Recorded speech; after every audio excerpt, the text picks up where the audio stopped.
Direção Segura, uma parceria da CBN Vitória com a Polícia Rodoviária Federal. Pois é, como eu prometi, a gente conversa agora sobre quais infrações de trânsito podem lhe render uma suspensão imediata da Carteira Nacional de Habilitação. Nossa convidada é a inspetora da Polícia Rodoviária Federal, Ana Carolina Cavalcante. Ei, Ana, bom dia. Bom dia, Fernanda. Bom dia a todos os ouvintes da Rádio CBN. Tem situações aí que a gente comete no trânsito que elas são definitivas. Exatamente.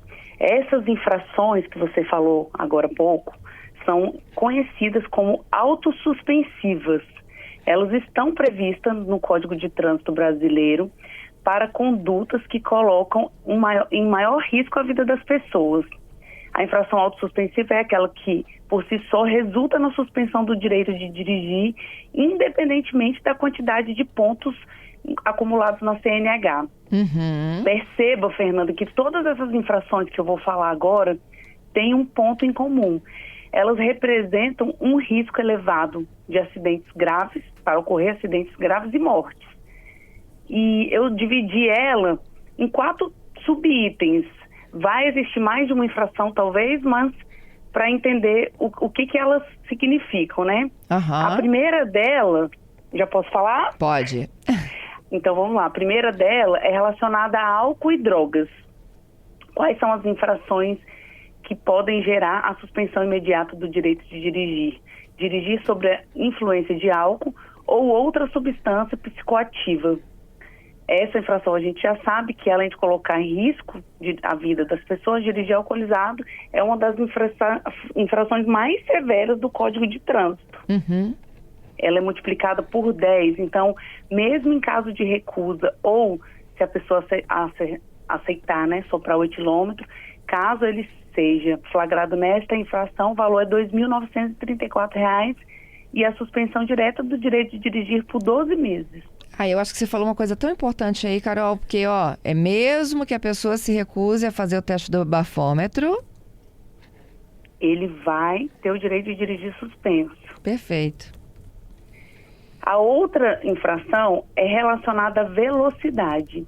Transitar com a velocidade superior à máxima permitida em mais de 50%. Lembra que essa multa de velocidade, ela tem os percentuais, né? Então, ele só suspende imediatamente se o motorista que for flagrado dirigindo em excesso de velocidade, ele tiver com a velocidade superior à permitida em 50%. Ou seja, se a velocidade da via é 80 km por hora, se ele passar por 120 km, já entra nessa infração, a 50% da velocidade permitida. Então, a metade de 80 seria 40 km, né? Sim. Então, a gente soma com 80, dá 120. Então, se a velocidade da via é 80, se ele passar acima de 120, ele já incorre nessa multa. Que é muito comum, tá? De encontrar, hein? Muito comum. A maioria das vias, a velocidade permitida é de 80, né? Então, é importante que o motorista fique atento. E aí, Carol, reforçando um pouquinho, aquele radar lá da 101, né? Que não mais ele te pega na velocidade que você está naquele momento, mas como da média do percurso. Isso aí, ele pega a média e caso a média do motorista seja trafegar numa velocidade de 50% da média, ele pode sim incorrer nessa infração. Lembrando, Fernanda, que o excesso de velocidade é uma das principais causas de acidentes graves nas rodovias e causas de morte também. A outra parte, o outro subitem, vamos dizer assim, é relacionado à direção perigosa. Disputar racha, realizar manobras perigosas ou exibir manobras perigosas. São 3 tipos de infrações. Para quem tem curiosidade, é o artigo 173 do Código de Trânsito Brasileiro ou o artigo 175. Essa infração, disputar corrida em via pública, é extremamente perigosa e pode, inclusive, configurar um crime de trânsito. Então, a multa é gravíssima, é 10 vezes o valor da multa grave, R$ 2.934, e suspensão direta do direito de dirigir. A gente até imagina assim, ainda alguém comete isso? Comete, né? Comete. Tem cidades que é bem comum, né, eles se reunirem para fazer esse tipo de ação na rua. É importante falar que, nesse caso, vale para eventos, competições e demonstrações de perícia realizados sem autorização de órgão de trânsito. Então, se for num lugar onde eles façam isso, tenham autorização do órgão de trânsito da localidade, não tem problema. Mas se for sem a autorização do órgão de trânsito, ele incorre sim nessa multa, nessa infração de trânsito, né? E por último, são ações relacionadas à conduta.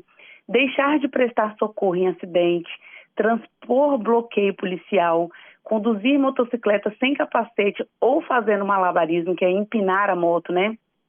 Todas essas infrações geram a suspensão do direito de dirigir direta. E por último, Fernanda, lembrando que é uma das causas, né, que causam bastante acidente grave e morte no trânsito, é forçar a ultrapassagem. Que é quando o motorista força a ultrapassagem entre veículos que trafegam em sentidos opostos, obrigando o condutor que vem no outro sentido a desviar ou frear bruscamente. Essa infração também é multiplicada por 10, o valor da multa, né, 2.934, e o direito de dirigir é suspenso, por um período que varia de 2 a 8 meses. Perfeito. Voltando um pouquinho aqui, a participação dos nossos ouvintes, a gente falou de velocidade, né? A velocidade hoje permitida na 262, no trecho que corta o Espírito Santo, é 80? Não, a velocidade na 262, na maioria do trecho, é importante que o motorista ele observe as placas de velocidade, mas como é uma pista sinuosa, a maior parte do trecho da 262 é 60 km por hora. Entendi. Nossa, é menor ainda então, né? Menor ainda, exatamente. Geralmente, 80 km por hora é uma via reta. Quando a pista é muito sinuosa, quando fica em região de serra, né, que tem subidas e descidas, geralmente a velocidade média adotada ali é 60 km por hora. Uma curiosidade aqui de um perfil de um taxista, como é que é definida a velocidade média? Vamos ouvir aqui a participação dele.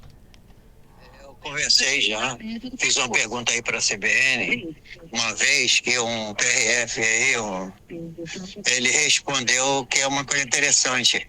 Quem faz a placa, a sinalização das placas da velocidade e regulamentação é o DENIT, não são vocês PRFs, né? Então, assim, vocês seguem a regra que o DENIT determina. E outro caso seria, por exemplo, o caso do pedido de permissão aí da Ecovias para colocar as rodovias aí, os pedaços de trecho duplicado para 100 km por hora. São duas coisas distintas, né, Carol? Vamos lá. Isso, exatamente. O limite de velocidade estipulado em rodovias federais, ele é determinado pelo órgão de trânsito com circunscrição sobre a via, mas que tenha engenheiros de trânsito, que no nosso caso é o DENIT. Na BR-101, o DENIT atua junto com a NTT e a concessionária Eco, que presta esse serviço de concessão, né? Essas velocidades, elas são definidas, Fernando, com base em estudos técnicos. E o valor máximo permitido é sempre indicado pelas placas de sinalização, como eu falei anteriormente. Existe uma regra, vamos dizer assim, que eles estabelecem, né, e cumprem. E quando há essa ausência de sinalização, não sei se os condutores lembram dessa regrinha, geralmente é determinado rodovias de pista dupla, 110 km para automóveis, isso consta no CTB. Quando não tem placa de sinalização, tem rodovias que a gente trafega e não sabe ali, né, o limite de velocidade, porque há uma falta de placas. Então, nesses casos, é 110 km por hora, onde tem pista duplicada para caminhonetas, automóveis, caminhonetes e motocicletas, e 90 km para os demais veículos. Em rodovias de pistas simples, que são pistas não duplicadas, são 100 km para automóveis, caminhonetes e motocicletas, e 90 km para os demais veículos. E estradas não pavimentadas, que é sem asfalto, é 60 km para qualquer tipo de veículo. Muito boa pergunta do ouvinte. Tem mais uma outra. Nosso ouvinte Adriano. Bom dia, CBN Vitória, tudo bom? Eu moro na Universal, próximo à BR-262, entendeu? Eu observo, só uma dúvida, eu observo que as viaturas da Sejus, da Polícia Penal, elas só andam em alta velocidade.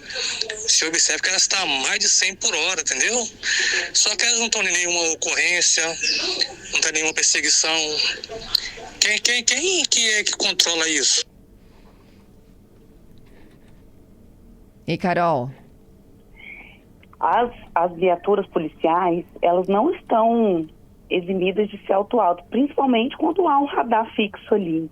Aí o que acontece? Esse órgão de trânsito ou esse órgão de policial, ele recebe a multa e o agente, né, que no dia estava geralmente, assim, eu vou falar pela realidade da PRF, como que ocorre, né? Se um policial rodoviário federal trafegar dentro da cidade ou na própria rodovia com a viatura acima do limite de velocidade permitido, o auto de infração chega sim ao nosso órgão e é feita uma análise de qual é o policial que estava conduzindo a viatura naquele dia e ele vai justificar. Existe geralmente um relatório do que é feito durante o dia, né, de serviço, e aí se ele não conseguir justificar que ele estava em alguma ocorrência de urgência e emergência, essa multa tem que ser paga sim pelo órgão. E aí eles fazem uma ação regressiva para o policial pagar o valor da multa.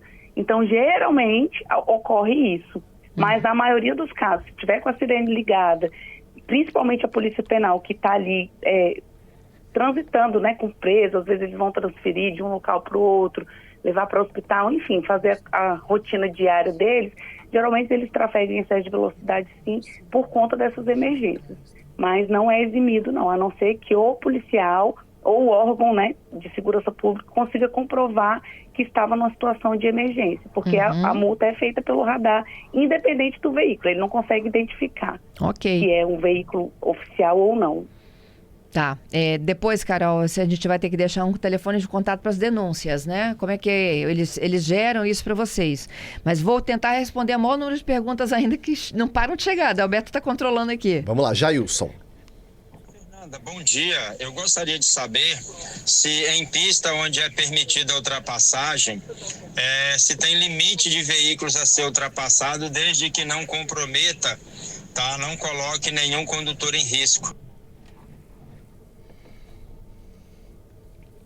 Deu para entender, Carol? Deu para entender, sim. Então, a ultrapassagem, o Código de Trânsito, ele já prevê isso, né? Não existe um limite estipulado de carros, não. O que o motorista tem que avaliar? A distância e o espaço, ele precisa verificar, primeiro, se a pista é reta, se há boa visibilidade e se não há veículos vindo na direção contrária. Ele também precisa verificar, pelo retrovisor, se o veículo que está atrás e também o veículo que está à frente não deseja fazer a mesma manobra. Por isso que a orientação é que se utilize a seta, para quem está conduzindo saber, né, ter essa consciência de que o da frente ou de trás desejam também realizar essa manobra, porque se 3 veículos forem tentar realizar a manobra de ultrapassagem ao mesmo tempo, não vai dar certo. E aí, não colar no veículo, manter uma distância segura do carro ou do caminhão à frente, porque isso melhora a visão da pista e permite ganhar velocidade antes de mudar de faixa. Ok. Carol, última perguntinha aqui, e eu vou deixar as próximas para terça que vem. Como é que você comunica a pessoa que se recusou a fazer o bafômetro de que ele perdeu a carteira? Hoje em dia, Fernando, principalmente com aquele aplicativo que agora chama CNH Digital, ao consultar, o próprio motorista consultar, ele vai perceber que a carteira dele está suspensa e o Detran, se o endereço do motorista estiver atualizado, chega uma carta para ele comunicando que a carteira está suspensa. Mas os policiais, na fiscalização, eles já conseguem ver. Tá, mas não é na hora ali, né? Na hora da fiscalização. Não, a carteira não é suspensa na hora, né? Existe o prazo da multa, da autuação, o motorista ainda assim tem o prazo para recorrer. Passando todos os prazos, a carteira dele é suspensa. E aí, a partir disso, é que ele recebe também essa carta, né? Cientificando. Entendido. Te agradeço mais uma vez, viu? Até a próxima terça, hein? Por nada, Fernanda. Até terça estamos aqui. Quem tiver dúvida pode mandar que a gente tenta tirar. Isso, a gente vai deixar Boa lá no semana. site nosso o número de contato para que vocês possam receber essas denúncias, tá? Exatamente, é o 191 da PRF. 191 da PRF. Perfeito, Carol. Bom trabalho aí. Boa semana, bom dia a todos.